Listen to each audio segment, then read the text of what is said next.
The Green Picture. The cellar in Green Street, Schenectady, there appeared, some years ago, the silhouette of a human form. It was painted upon the floor in mold. It was swept, and it was then scrubbed away, but presently it was there again, and month by month, after each removal, it did return. A mass of fluffy mold, always in the shape of the recumbent man. When it was found that the house stood upon the site of an old Dutch burial ground, the gossips fitted this and that together, and concluded that the mold was planted by a spirit whose marital part was put to rest a century and more so ago, and upon that spot covered by the house, and upon that spirit he took his way of appraising people that were trespassing upon his grave.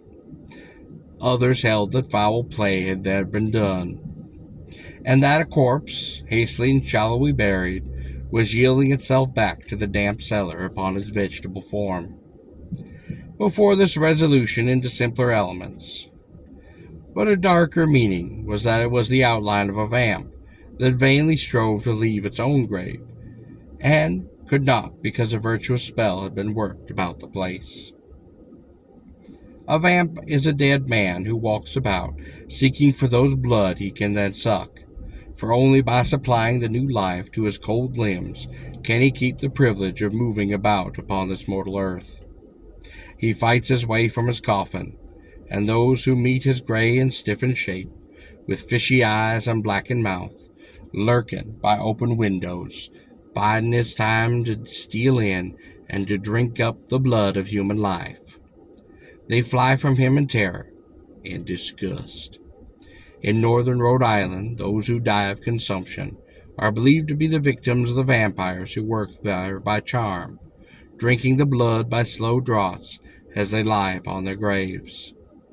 To lay this monster, it must be taken up and burned, at least their heart must be, and he must be disinterred in the daytime when he is asleep and unaware.